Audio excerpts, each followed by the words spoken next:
Como a Bíblia Sagrada pode me ajudar a enfrentar dois dos maiores problemas que temos nos dias atuais: a angústia e a ansiedade.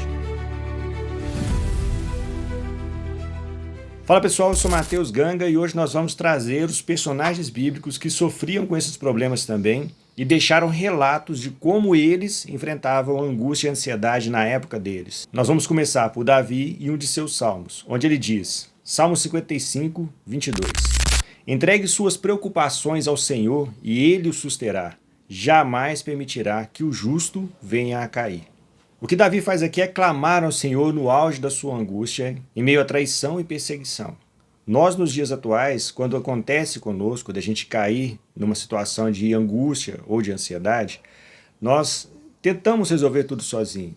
Só que o que Deus nos convida a fazer é entregar tudo a Ele. Davi, ele tinha um coração que era capaz de entregar tudo a Deus, todas as suas preocupações. E assim ele poderia resolver seus problemas de uma outra maneira com a ajuda do próprio Deus.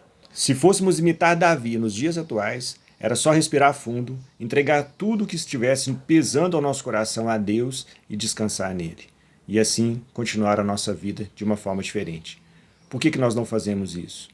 Vamos ver outro exemplo de outro personagem que nos chama a isso, e agora é o principal. Jesus, em Mateus 11, vai dizer o seguinte: Venham a mim todos os que estão cansados e sobrecarregados, e lhes darei descanso.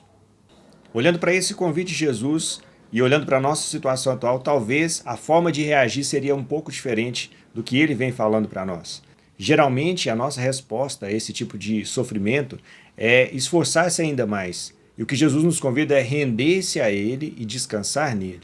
É diferente da forma como nós agimos. Nós queremos resolver na força do braço e Ele diz, entregue-me o seu fardo e pegue o meu que ele é mais leve.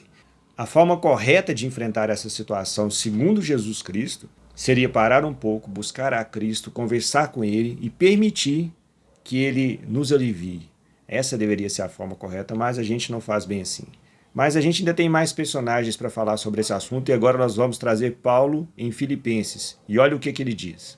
Não andem ansiosos por coisa alguma, mas em tudo, pela oração e súplicas e com ação de graças, apresentem seus pedidos a Deus.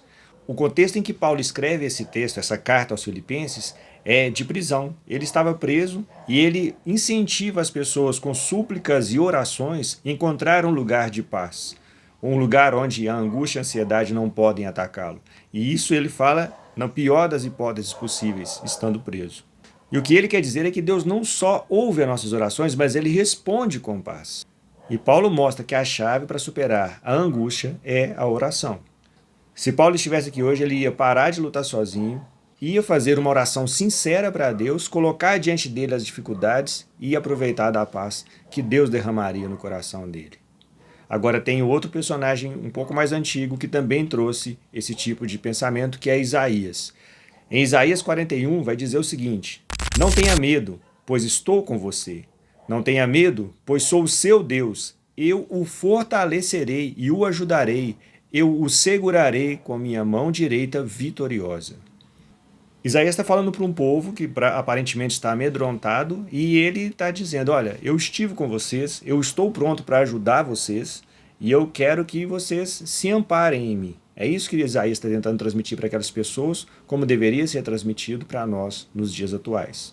Se formos olhar para a vida de todos esses personagens, até mesmo Jesus, eles têm momentos de angústia, como Jesus, antes da cruz, faz uma oração pedindo para que Deus livrasse ele daquele momento, e mesmo assim ele permite, fala, Deus, mesmo assim eu quero que seja feita a sua vontade, não a minha. Mas ele tem um momento de angústia, como nós podemos perceber, e todos os outros também viveram isso, assim como nós nos dias atuais. O que nós precisamos entender é que Deus nos chama a entregar a Ele as nossas preocupações e descansar nele. É um convite maravilhoso, feito pelo próprio Cristo, como eu mostrei aqui antes, só que nós somos desobedientes nesses pontos, mas precisamos mudar esses hábitos nossos. A oração e a entrega a Deus são capazes de transformar o nosso coração ansioso e angustiado em um coração fortalecido e tranquilizado pela esperança que Ele tem para nós. E para mostrar o que os textos têm a nos dizer, eu gosto de fazer aquelas 3 perguntas. Nós vamos começar com o que esse texto diz sobre Deus. Esses textos nos dizem que Deus é o nosso refúgio e nossa fortaleza. que Ele quer que nós entreguemos as nossas preocupações a Ele e desfrutemos da paz que Ele tem para nos proporcionar. A segunda pergunta é o que esse texto significa para a minha vida. E basicamente o que ele quer dizer é que a angústia não tem a última palavra na vida de ninguém. O conforto, a fortaleza e a paz que Deus oferece são para todas as pessoas que se aproximam dele, se achegam a ele. Todos nós podemos nos achegar a Deus e desfrutar dessa paz que Ele tem para nós, e isso que Ele diz sobre a nossa vida. A angústia não é e a ansiedade não são vitoriosas na vida de ninguém. E a terceira pergunta é como posso aplicar isso nos dias atuais, e hoje nós podemos pedir em oração a Deus que nos alivie, que tire essa carga do nosso coração, esse peso. Em oração pedir que Ele fique ao nosso lado e que nos fortaleça sempre em todas as situações, independentemente do que aconteça. Se você conseguiu superar algum desses problemas em Deus, comente aqui embaixo como foi a sua luta e como que você venceu ela. Se inscreva aqui embaixo para não perder mais nenhum conteúdo. Um grande abraço, que Deus te abençoe e até o próximo vídeo.